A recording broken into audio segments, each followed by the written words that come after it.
മലയാളത്തിലെ മഹാനടൻ ലാലേട്ടനും ശ്രീകുമാർ മേനോനും വീണ്ടും ഒരുമിക്കുകയാണ്. ഒടിയൻ എന്ന ചിത്രത്തിന് ശേഷം ശ്രീകുമാർ മേനോൻ സംവിധാനം ചെയ്യുന്ന ചിത്രത്തിലാണ് ലാലേട്ടൻ അഭിനയിക്കാൻ പോകുന്നത്.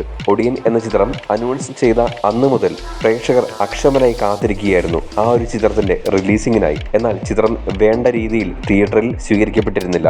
ആയതിനാൽ തന്നെ ആ ചിത്രത്തിന് ശേഷം ശ്രീകുമാർ മേനോനും മോഹൻലാലും തമ്മിൽ ഇനി ഒരിക്കലും ഒരുമിക്കരുതേ എന്നുകൂടിയായിരുന്നു പല പ്രേക്ഷകരും ആഗ്രഹിച്ചിരുന്നത്. എന്നിരുന്നാൽ തന്നെയും ഇപ്പോഴിതാ ശ്രീകുമാർ മേനോന്റെ അടുത്ത ചിത്രത്തിൽ ലാലേട്ടൻ അഭിനയിക്കാൻ പോവുകയാണ്. ചിത്രം ഒരുങ്ങുന്നത് പക്ഷേ ബോളിവുഡിലാണ്. മലയാളത്തിലെ ഇപ്പോഴുള്ള തിരക്കുകൾക്കിടയിലാണ് ലാലേട്ടൻ വീണ്ടും ബോളിവുഡിലേക്ക് എത്താൻ പോകുന്നത് എന്ന റിപ്പോർട്ടുകൾ എത്തിയിരിക്കുന്നത്.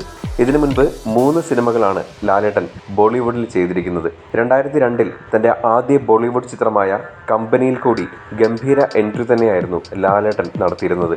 രാം ഗോപാൽ വർമ്മയായിരുന്നു കമ്പനി എന്ന സിനിമ സംവിധാനം ചെയ്തിരുന്നത്. വിവേക് ഒബ്രോയ് എന്ന നടന്റെ കന്നി ചിത്രം കൂടിയായിരുന്നു കമ്പനി.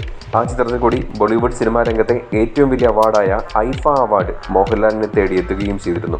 ആദ്യമായി ആ അവാർഡ് ലഭിക്കുന്ന മലയാളി താരം കൂടിയായിരുന്നു മോഹൻലാൽ. തുടർന്ന് രാം ഗോപാൽ വർമ്മ ചിത്രമായിരുന്ന ആഗിലും പ്രിയദർശൻ ചിത്രം തേസിലും മോഹൻലാൽ നേരത്തെ തന്നെ അഭിനയിച്ചു. തുടർന്ന് നിരവധി ഓഫറുകൾ പലപ്പോഴും മോഹൻലാലിനെ തേടി ബോളിവുഡിൽ നിന്നും എത്തിയിരുന്നുവെങ്കിലും മലയാളത്തിലെ തിരക്കുകൾ മൂലം ബോളിവുഡ് ചിത്രങ്ങളോട് നോ പറയേണ്ടി വന്നിരുന്നു ലാലേട്ടന്.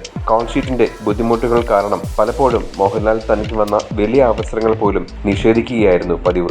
എന്നാൽ നിലവിൽ വീണ്ടും ലാലേട്ടൻ ബോളിവുഡിലേക്ക് ഒരു റീ എൻട്രി നടത്തുന്നു എന്നാണ് സ്ഥിരീകരിക്കപ്പെട്ട റിപ്പോർട്ടുകൾ. മലയാളത്തിൽ നിന്നുമുള്ള സംവിധായകനാണ് ഈ ചിത്രം ഒരുക്കുന്നതെന്ന് നേരത്തെ തന്നെ പറഞ്ഞിരുന്നു. ഒടിയൻ എന്ന മോഹൻലാൽ ചിത്രം ഒരുക്കിയ നിരവധി പരസ്യ ചിത്രങ്ങളിൽ സംവിധാനം ചെയ്തിട്ടുള്ള ശ്രീകുമാർ മേനോനാണ് ഈ ചിത്രം സംവിധാനം ചെയ്യാൻ പോകുന്നത്. മിഷൻ കൊങ്കൺ എന്ന TD രാമകൃഷ്ണൻ തിരക്കഥ എഴുതിയ ശ്രീകുമാർ മേനോൻ സംവിധാനം ചെയ്യുന്ന ചിത്രം നേരത്തെ തന്നെ മലയാളത്തിലായിരുന്നു അനൗൺസ് ചെയ്തിരുന്നത്. എന്നാൽ ഇപ്പോൾ ചിത്രം ഒരുക്കാൻ പോകുന്നത് ഹിന്ദിയിലാണെന്നാണ് അണിയറ പ്രവർത്തകർ അറിയിച്ചിരിക്കുന്നത്. ഇതിൽ ഖലാസി എന്ന ഒരു സുപ്രധാന വേഷത്തിലാണ് മോഹൻലാൽ എത്തുന്നത്. ഫോക്സ് സ്റ്റാർ സ്റ്റുഡിയോസ് നിർമ്മിക്കുന്ന ചിത്രത്തിൽ ലാലേട്ടൻ പ്രധാന കഥാപാത്രമല്ലെങ്കിൽ കൂടിയും മാപ്പിള ഖലാസി എന്ന ഒരു കേന്ദ്ര കഥാപാത്രത്തെ തന്നെയാണ് ലാലേട്ടൻ അവതരിപ്പിക്കുന്നത്. പണ്ടുകാലത്ത് കപ്പൽശാലകളും തുറമുഖങ്ങളിലും പണിയെടുക്കുന്നവരുടെ മേൽനോട്ടം വഹിക്കുന്ന കരുത്തരായ മനുഷ്യരെയായിരുന്നു ഖലാസികൾ എന്ന് വിളിക്കുന്നത്. രൺദീപ് ഹൂഡയാണ് മോഹൻലാലിനൊപ്പം സുപ്രധാന വേഷത്തിൽ ചിത്രത്തിൽ എത്തുന്നത്.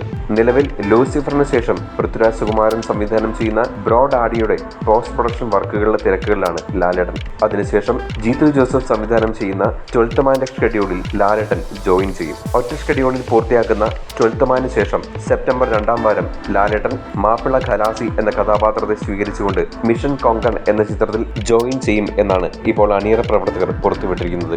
ഒടിയന് ശേഷം ശ്രീകുമാർ മേനോന്റെ സംവിധാനത്തിൽ ഒരു ലാലേട്ടൻ ചിത്രം കാത്തിരിക്കുന്ന പ്രേക്ഷകർക്ക് ഒട്ടും നിരാശരാകേണ്ടി വരില്ല. ഈ വിഷയത്തിൽ നിങ്ങൾക്കും പ്രതികരിക്കാം. നിങ്ങളുടെ പ്രതികരണങ്ങൾ ഈ വീഡിയോയ്ക്ക് താഴെ കമന്റായി രേഖപ്പെടുത്തൂ. ലാലേട്ടന്റെയും മറ്റ് സിനിമാ വിശേഷങ്ങൾക്കുമായി ഇപ്പോൾ തന്നെ സബ്സ്ക്രൈബ് ചെയ്യൂ മൂവി ഡാസിൽസ്.